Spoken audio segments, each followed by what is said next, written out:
Hey all welcome back to my channel. ತುಂಬ ಕ್ವಿಕ್ಕಾಗಿ ಈಸಿಯಾಗಿ ಪನ್ನೀರ್ ಬಟರ್ ಮಸಾಲ ಮಾಡೋಣ.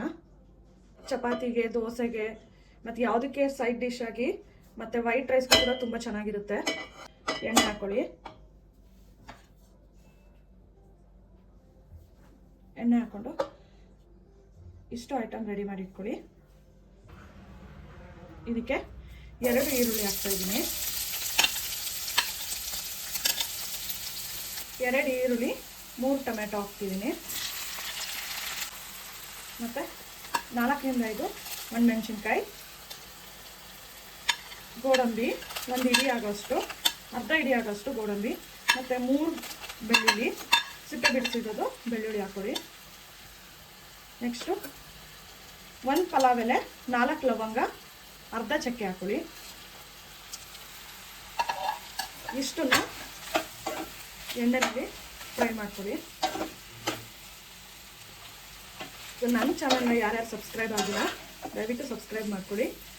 ಆ್ಯಂಡ್ ಇದೇ ಥರ ಇಂಟ್ರೆಸ್ಟಿಂಗ್ ವೀಡಿಯೋಸು ಅದರಲ್ಲಿ ಅಪ್ಲೋಡ್ ಆಗ್ತಾ ಇರುತ್ತೆ. ನೀವು ಈರುಳ್ಳಿನ ಸಣ್ಣ ಸಣ್ಣಕ್ಕೆ ಹೆಚ್ಚಬೇಕು ಅಂತ ಇಲ್ಲ, ಇದನ್ನು ನಾವು ರುಬ್ಬಬೇಕು. ಸೊ ನೀವು ದಪ್ಪಕ್ಕೆ ಹಾಕೊಂಡ್ರೂ ಆಗುತ್ತೆ. ನಾನು ಸುಮ್ಮನೆ ಸಣ್ಣಕ್ಕೆ ಹೆಚ್ಕೊಂಡಿದ್ದೀನಿ. ಅರ್ಧ ಸ್ಪೂನು ಸೋಂಪು ಹಾಕ್ಕೊಳ್ಳಿ. ನೀವು ಇದ್ರೆ ಹಾಕೊಳ್ಳಿ, ಇಲ್ಲ ಅಂತ ಹೇಳಿದ್ರೆ ನೀವು ಸ್ಕಿಪ್ ಮಾಡ್ಕೋಬೋದು, ಇದು ಆಪ್ಷನಲ್ಲು. ಸೋಂಪು ಇಲ್ಲ ಅಂತಂದರೆ ಶಾಹಿ ಜೀರಾ ಅಂತ ಸಿಗುತ್ತೆ, ಸೊ ಶಾಹಿ ಜೀರಾನು ಹಾಕ್ಬೋದು. ಅಷ್ಟನ್ನು ಮಿಕ್ಸ್ ಮಾಡಿ ಲಿಡ್ನ ಕ್ಲೋಸ್ ಮಾಡಿ ಅದು ಬೇಯಕ್ಕೆ ಬಿಡಿ. ಒಂದು 5 ನಿಮಿಷ ಅದು ಫ್ರೈ ಆದರೆ ಸಾಕು. ನಾನು ಏನೇನು ಹೇಳಿದ್ದೀನಿ ಅದೇ ಪ್ರಪೋರ್ಷನಲ್ಲಿ ಕರೆಕ್ಟಾಗಿ ಹಾಕೊಳ್ಳಿ. ನಿಮಗೆ ಹೋಟೆಲಲ್ಲಿ, ರೆಸ್ಟೋರೆಂಟಲ್ಲಿ ತಿಂತೀರಲ್ಲ ಅದೇ ಸೇಮ್, ಅದೇ ಟೇಸ್ಟೇ ಇರುತ್ತೆ. ರುಬ್ಬೋದಕ್ಕೆ ಅರ್ಧ ಕಪ್ಪು ಮೊಸರು ಹಾಕ್ತಾಯಿದ್ದೀನಿ. ನೀವು ಬೇಡ ಮೊಸರು ಇಷ್ಟಪಡಲ್ಲ ಅಂತ ಹೇಳಿದ್ರೆ ನೀವು ನೀರು ಹಾಕ್ಕೊಂಡೆ ರುಬ್ಕೋಬೋದು. ಬಟ್ ಮೊಸರು ಹಾಕೋದ್ರಿಂದ ನಿಮಗೆ ಹುಳಿ ಅಂಶ ಚೆನ್ನಾಗಿರುತ್ತೆ. ಮಿಕ್ಸಿನಲ್ಲಿ ರುಬ್ಕೊಳ್ಳಿ, ಪೇಸ್ಟ್ ಮಾಡ್ಕೊಳ್ಳಿ, ನುಣ್ಣಗೆ ರುಬ್ಕೊಳ್ಳಿ.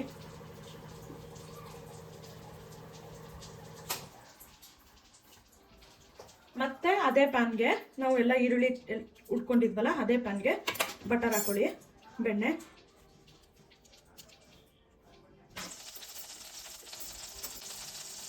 ಅಚ್ಕಾರ ಪುಡಿ ಹಾಕ್ತಾ ಇದ್ದೀನಿ. ಮೊದಲೇ ನೀವು ಒಣಮೆಣಸಿನ್ಕಾಯಿ ಹಾಕಿರ್ತೀರ, ಹಾಗಾಗಿ ಖಾರ ನೋಡ್ಕೊಂಡು ಹಾಕೊಳ್ಳಿ. ಒಂದು ಸ್ವಲ್ಪ ಅರಿಶಿನ ಪುಡಿ ಮಿಕ್ಸ್ ಮಾಡ್ಕೊಳ್ಳಿ. ಬೇಕಿದ್ರೆ ಬಟರು ನೀವು ಇನ್ನೊಂದು ಸ್ವಲ್ಪ ಹಾಕೋಬೋದು.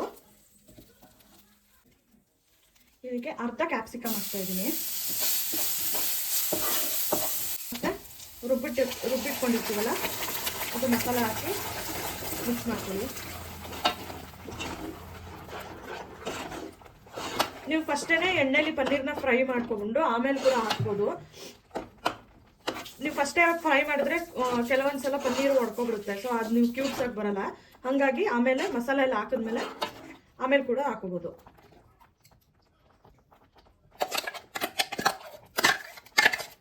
ತುಂಬ ನೀರು ಥರ ಮಾಡ್ಕೊಬೇಡಿ ಗ್ರೇವಿ, ಸ್ವಲ್ಪ ಗಟ್ಟಿಗೆನೆ ಮಾಡ್ಕೊಳ್ಳಿ. ರುಚಿಗೆ ಉಪ್ಪು ಹಾಕೊಳ್ಳಿ. ಮುಚ್ಚಿ ಒಂದು 5 ಮಿನಿಟ್ಸು ಮಸಾಲೆ ಎಲ್ಲ ಹಸಿ ವಾಸನೆ ಹೋಗೋ ತನಕ ಬೇಯಲಿಕ್ಬಿಡಿ.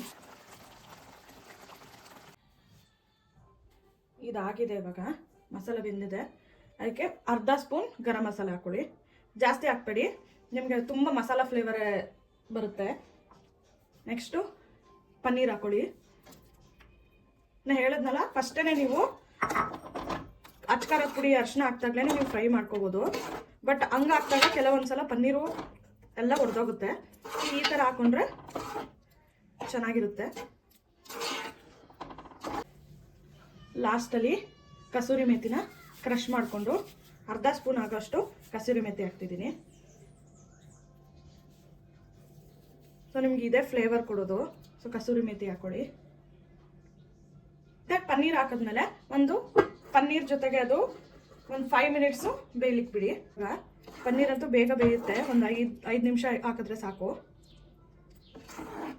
ಲಾಸ್ಟಲ್ಲಿ ನೀವು ಫ್ರೆಶ್ ಕ್ರೀಮ್ನ ಆ್ಯಡ್ ಮಾಡ್ಕೋಬೋದು. ಫ್ರೆಶ್ ಕ್ರೀಮ್ ಇದ್ದರೆ, ಇಲ್ಲ ಬೇಡ ಅಂತಂದರೆ ಸ್ಕಿಪ್ ಮಾಡಿ. ಮೇಲೆ ಸ್ವಲ್ಪ ಬೆಣ್ಣೆ ಹಾಕ್ತಾಯಿದ್ದೀನಿ. ತುಂಬ ಬೇಗ ಕ್ವಿಕ್ಕಾಗಿ ಆಗೋಗುತ್ತೆ. ನಿಮಗೆ ಯಾವುದು ಬೇಕಾದರೂ ಸೈಡ್ ಡಿಶ್ ಆಗಿ ತಿನ್ಬೋದು. ಸೊ ಈ ವಿಡಿಯೋ ಇಷ್ಟ ಆಗಿದ್ರೆ ಲೈಕ್ ಮಾಡಿ, ನನ್ನ ಚಾನಲ್ನ ಸಬ್ಸ್ಕ್ರೈಬ್ ಮಾಡಿ. ನಿಮಗೆ ನೆಕ್ಸ್ಟ್ ಯಾವುದೇ ರೆಸಿಪಿ ಬೇಕಿದ್ರು ನನಗೆ ಕಮೆಂಟ್ ಮಾಡಿ. ಟೇಸ್ಟ್ ಅಂತೂ ನಿಜವಾಗ್ಲೂ ಸಖತ್ತಾಗಿರುತ್ತೆ. ಒಂದ್ಸಲ ಮನೇಲಿ ಟ್ರೈ ಮಾಡಿ. ಎಕ್ಸಾಕ್ಟಾಗಿ ರೆಸ್ಟೋರೆಂಟಲ್ಲಿ ನೀವು ಏನು ಟೇಸ್ಟ್ ತಿಂತೀರಾ ಅದೇ ಟೇಸ್ಟಲ್ಲೇ ಇರುತ್ತೆ. ಬೇಕು ಅಂತಂದರೆ ಮೇಲ್ಗಡೆ ನೀವು ಸ್ವಲ್ಪ ನಿಂಬೆಹಣ್ಣು ರಸ ಹಾಕೋಬೋದು. ಮೊದಲೇ ಮೊಸರು ಹಾಕಿರೋದ್ರಿಂದ ನಾವು ತುಂಬ ಜಾಸ್ತಿ ಹುಳಿ ಆಗೋಗುತ್ತೆ. ಕ್ವಿಕ್ಕಾಗಿ ಈಸಿಯಾಗಿ restaurant style paneer butter masala. ಈ ವಿಡಿಯೋ ಇಷ್ಟ ಆಗಿದ್ರೆ ಲೈಕ್ ಮಾಡಿ, ನೀವು ಒಂದ್ಸಲ ಟ್ರೈ ಮಾಡಿ, ಕಮೆಂಟ್ ಮಾಡಿ. Thank you.